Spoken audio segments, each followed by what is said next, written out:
नमस्कार, मी मंजुषा. मंजूस कोल्हापुरी किचनमध्ये तुमचं खूप खूप स्वागत. आज आपण पाहतोय अनारसाचे पीठ बनवण्यापासून ते प्रत्यक्ष अनारसा बनवण्यापर्यंतची संपूर्ण कृती. माझ्या या पद्धतीने बनवलेले अनारसाचे पीठ आणि अनारसे कधीच बिघडत नाहीत. खूप सुंदर, जाळीदार आणि खुसखुशीत अनारसे बनतात. खूप सोपी आणि कमी साहित्यात बनणारी रेसिपी आहे. फक्त अनारसाचे पीठ बनवायला थोडासा वेळ लागतो, कारण यामध्ये तांदूळ आणि पीठ ठराविक दिवस अगदी व्यवस्थित भिजावे लागतात, कारण त्यावरच तर अनारसाचे टेक्स्चर आणि खुसखुशीतपणा अवलंबून असतो. तर सुरुवातीला पाहूया अनारसाचे पीठ कसे बनवायचे. तर अनारसाचे पीठ बनवण्यासाठी अगदी वासाचा किंवा बासमती तांदूळ वगैरे घेण्याची आवश्यकता नाही. इथे मी पाव किलो साधा जाडा जुना तांदूळ घेतलेला आहे. यासाठी आपण अगदी रेशनचा तांदूळही घेऊ शकतो. पहिल्या दिवशी सकाळी हा तांदूळ आपल्याला 2 ते 3 पाण्याने स्वच्छ धुवून घ्यायचा आहे आणि यामध्ये स्वच्छ पाणी घालून झाकून भिजत ठेवायचा आहे. दुसरे दिवशी सकाळी यातले आधीचे सर्व पाणी काढून टाकून तांदूळ पुन्हा धुवून पुन्हा यामध्ये नवीन पाणी घालून पुन्हा झाकून भिजत ठेवायचा आहे. याच पद्धतीने दररोज एकूण 5 दिवस ही क्रिया करायची आहे.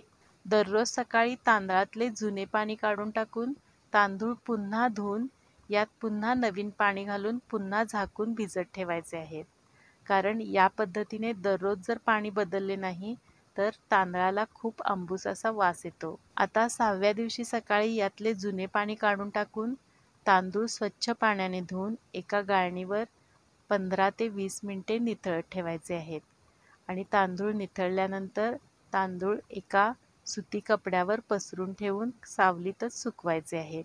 हे पूर्णपणे कोरडे न करता थोडेसे ओलसर असेपर्यंतच सुकवायचे आहेत आणि त्यानंतर मिक्सरच्या भांड्यात घालून याचे बारीक असे पीठ बनवायचे आहे आणि मैद्याच्या चाळणीने चाळून घ्यायचे आहे.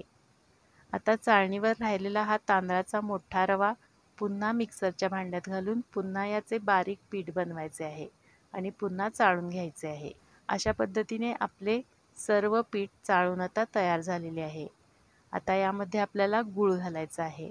इथे मी पाव किलो गूळ बारीक चिरून घेतलेला आहे. या पाव किलो गुळातला थोडा गूळ म्हणजे एवढा गूळ मी इथे काढून ठेवणार आहे.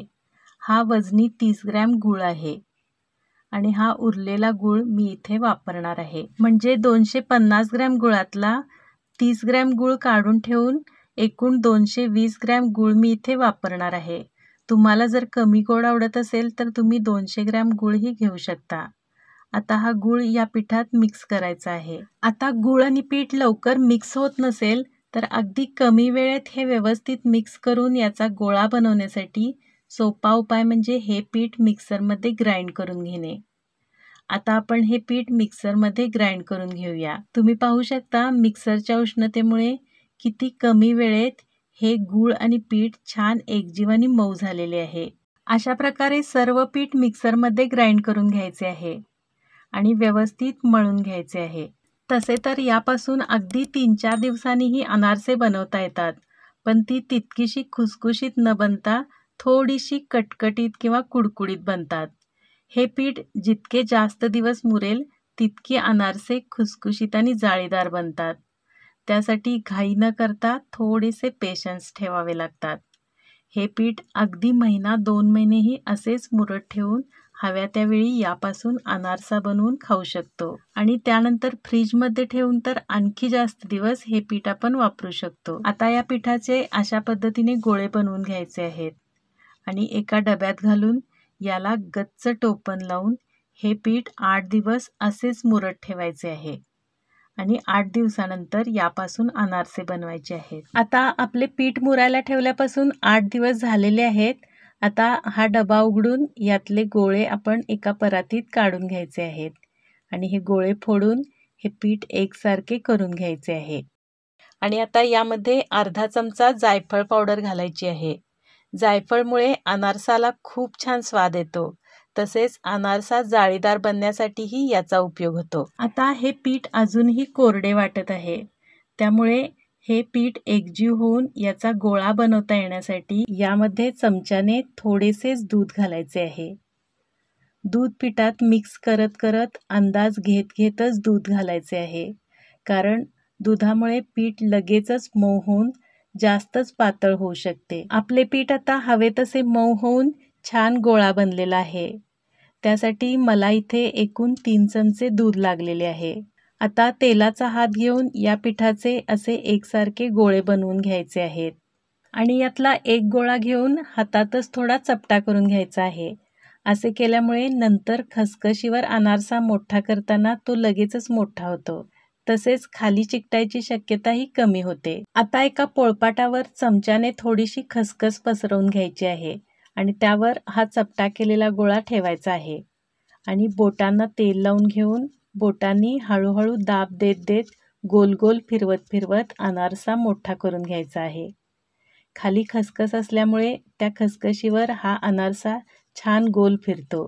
अशा प्रकारे मीडियम जाडीचा अनारसा बनवून घ्यायचा आहे आणि तेलात किंवा तुपात तळून घ्यायचा आहे। फक्त तेल किंवा तूप खूप कडकडीत गरम करायचे नाही, तर तेल किंवा तूप अगदी मीडियम गरम करायचे आहे। अशा तेलामध्ये अनारसाची खालची बाजू म्हणजे खसखस लावलेली बाजू वर येईल अशा पद्धतीने सोडायचा आहे। अनारसा तेलात सोडल्यानंतर त्यावर झाऱ्याने सतत गरम तेल उडवत राहायचे आहे, कारण अनारसा एकाच बाजूने तळतात, त्यामुळे ही वरची बाजूही व्यवस्थित तळली जावी याकरता यावर अशा पद्धतीने तेल उडवत राहायचे आहे। आणि ही वरची बाजू गोल्डन ब्राऊन व्हायला लागली की अनारसा तेलाबाहेर काढून व्यवस्थित निथळून एका ताटात चाळण ठेवून चाळणीत असा पालथा घालून ठेवायचा आहे, म्हणजे यातले जादाचे सर्व तेल चाळणीतून निथळून ताटात जमा होते। अशा पद्धतीने आपण आणखी अनारसे बनवून छान गोल्डन ब्राऊन रंग येईपर्यंत व्यवस्थित तळून घ्यायचे आहेत। आपली सर्व अनारसे आता तळून तयार झालेली आहेत। व्हिडिओत दाखवलेल्या पिठापासून अशा प्रकारे साधारण 30 अनारसे बनतात। ही अनारसे खुसखुशीत आणि फ्रेश राहण्यासाठी थंड झाली की एका हवाबंद डब्यात भरून ठेवायची आहेत। तुम्ही पाहू शकता अनारसाला किती सुंदर जाळी आलेली आहे। अशी जाळीदार, खुसखुशीत आणि टेस्टी अनारसे बनवण्यासाठी या दिवाळीत माझ्या या पद्धतीने अनारसा नक्की बनवून टेस्ट करा आणि रेसिपी आवडल्यास माझ्या चॅनलला सबस्क्राईब करून बेल आयकॉन प्रेस करायला विसरू नका। तसेच व्हिडिओला लाईक, कमेंट आणि जास्तीत जास्त जणांना शेअर नक्की करा। पुन्हा भेटूया आणखी एका खमंग रेसिपीसोबत। तोपर्यंत पाहत राहा माझा channel Manju's Kolhapuri kitchen. Thank you.